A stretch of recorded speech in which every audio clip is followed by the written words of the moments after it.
Deer বন্ধুরা, আজকে যে জিনিসটা নিয়ে আমি আলোচনা করব সেটা হলো ল্যাফার্ড কার্ভ। তো ল্যাফার্ড কার্ভ কি জিনিস? না, ল্যাফার্ড কার্ভ হচ্ছে কোনো কান্ট্রি বা কোনো গভর্নমেন্ট বা কোনো রেজিমের টোটাল ট্যাক্স রেভিনিউ এবং percentage of tax imposed on people এর যে রিলেশনশিপ, সেটা হচ্ছে ল্যাফার্ড কার্ভ। তো ল্যাফার কার্ভ যেটা নাম অনুসারে হয়েছে, কার না, আর্থার ল্যাফারের নাম অনুসারে হয়েছে। বাট ল্যাফার কার্ভের আর্থার ল্যাফারের আগেও অনেকেই এই ল্যাফার কার্ভ ল্যাফার এই যে ট্যাক্সের সাথে ট্যাক্স রেটের সাথে ট্যাক্স রেভিনিউয়ের রিলেশনশিপ ডিসকভার করেছেন। সেটা হচ্ছে আল মুকাদ্দিমা বইতে ইবনে খালদুন তিনি 1381-এ মেনশন করেছেন যে কান্ট্রির প্রথম দিকে রেজিমের প্রথম দিকে low tax rate but high revenue, but শেষের দিকে high tax rate but low tax revenue. তো তিনি এটা মেনশন করেছেন। তো Laffer curve very old idea. তো first thing, Laffer curve basic যেটা আমি বললাম, তার আগে আরেকটু ডিসকাস করে নিই যে ট্যাক্সেশন কেন প্রয়োজন। তো ট্যাক্সেশন নর্মালি প্রয়োজন টু রান এ গভর্নমেন্টকে রান করার জন্য, বিভিন্ন ডেভেলপমেন্টাল অ্যাক্টিভিটিজের জন্য, সোশ্যাল সিকিউরিটির জন্য, বা লার্জ স্কেল প্রজেক্টের জন্য ট্যাক্সেশনের দরকার। অ্যাকচুয়ালি নেশন বিল্ডিং এর জন্য ট্যাক্সেশন ভেরি ইম্পর্টেন্ট।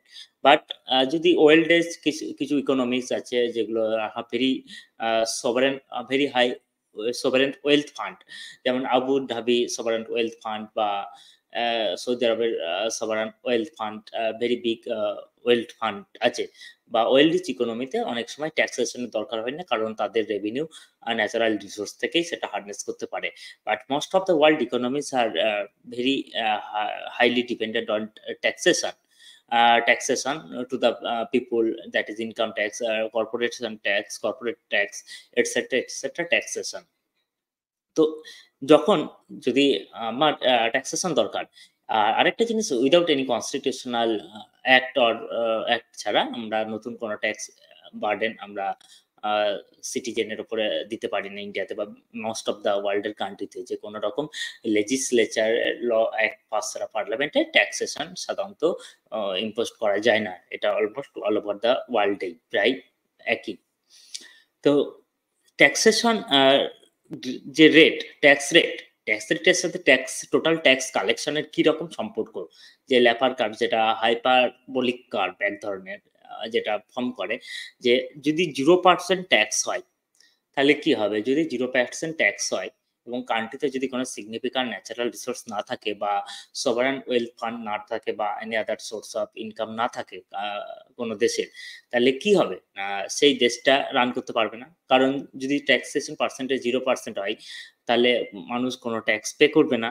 কোনো ট্যাক্স পে না করলে গভর্নমেন্টের কোনো রেভিনিউ হবে না, এবং সেক্ষেত্রে গভর্নমেন্ট রান করতে পারবে না। যদি 1% ট্যাক্স হয় তাহলে মানুষের ইনকামের উপরে বা বিভিন্ন কর্পোরেশন তার যে আর্নিং রেভিনিউ এর উপরে বা নেট আর্নিং এর উপরে যেটা ট্যাক্সেশন হবে, তাহলে কিছুটা ট্যাক্স কালেকশন হবে। 2% হলে আরেকটু বেশি হবে, 3% হলে আরো বেশি হবে, 4, 5, 6, 7 এভাবে বাড়তে থাকলে কিছুটা ট্যাক্স রেভিনিউ হবে। এরকম বাড়তে বাড়তে বাড়তে বাড়তে সাপোজ 50% ট্যাক্স রেট, অর্থাৎ আপনি যেটা ইনকাম করছেন তার 50% ট্যাক্সেশন গভর্নমেন্টকে দিতে হচ্ছে। তাহলে আপনি তার সাপোজ 10 লাখ ইনকাম করছেন, দেন 50,000 ইনকাম ট্যাক্সেশন হয়ে যাচ্ছে, বা 20 লাখ ইনকাম হচ্ছে 10 লাখ ট্যাক্সেশন হয়ে যাচ্ছে। তাহলে 50% ট্যাক্স রেট এরকম বাড়তে বাড়তে আরো বাড়তে বাড়তে যদি আমি 80% ট্যাক্স রেট, তাহলে 10 লাখ ইনকাম করলে কত 8 লাখ ট্যাক্স গভর্নমেন্টকে দিতে হচ্ছে। তাহলে কি হবে না, আপনি কি ইনকাম করবেন? অবশ্যই করবেন না। কারণ তখন বেশিরভাগ মানুষ কি করবে না, ইনকাম লেজারকে বেছে নেবে, ইনকাম করবে না, কারণ বেশিরভাগ মানি গভর্নমেন্টে চলে যাচ্ছে। এইভাবে বাড়তে বাড়তে যদি আমি 100% ট্যাক্স রেট ধরি, তাহলে অল মানি যদি আপনি যেটা ইনকাম করবেন সেটা সম্পূর্ণটাই সরকারকে দিয়ে দিতে হবে। তাহলে কি হবে না, কেউ কোনো মানুষ কাজ করবে না।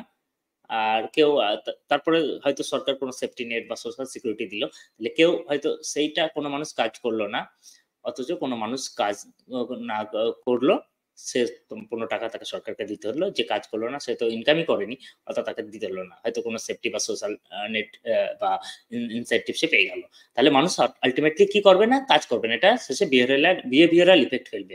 তাহলে যেমন লো ট্যাক্স রেট যদি হয় 1% বা 2% বা 3%, যেমন রেভিনিউ কম হবে। আবার যদি ভেরি হাই ট্যাক্স রেট হয় 80%, 90% আর 100%, তাহলেও ট্যাক্স রেভিনিউ কম হবে, কারণ মানুষ তখন আর কাজ করবে না, এটা বিহেভিয়ারাল ইম্প্যাক্ট ফেলবে। তাহলে এর জন্য একটা অপটিমাল ট্যাক্স রেট বিভিন্ন দেশ বের করার চেষ্টা করে, বিভিন্ন তার সোশ্যাল স্টেট কন্ডিশন, তার এনভায়রনমেন্ট, জিওগ্রাফিক, ক্লাইমেট এবং human behaviour development condition status অনুযায়ী।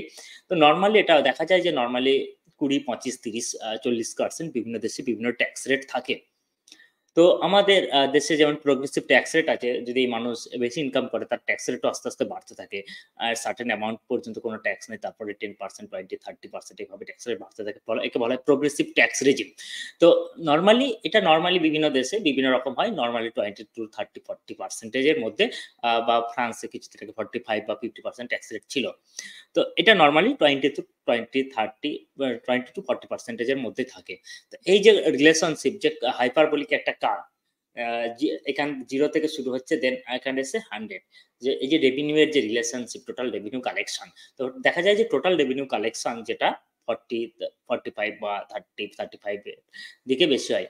তো এই যে relationship of revenue collection of a government at that tax rate, this is called the Laffer curve. তো আর্থার ল্যাফার প্রথম এই কাপ ল্যাপার এই কাপটা দিয়েছেন, but concept very old concept.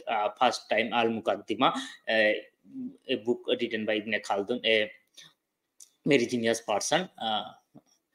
তিনি 1381 তিনি কনসেপ্টটা ফার্স্ট দিয়েছেন, দেন টার্মটা কয়েন্ড হয় আর্থার ল্যাপারের নাম অনুসারে। ঠিক আছে বন্ধুরা, থ্যাংক ইউ, এখানে ভিডিওটা শেষ করছি।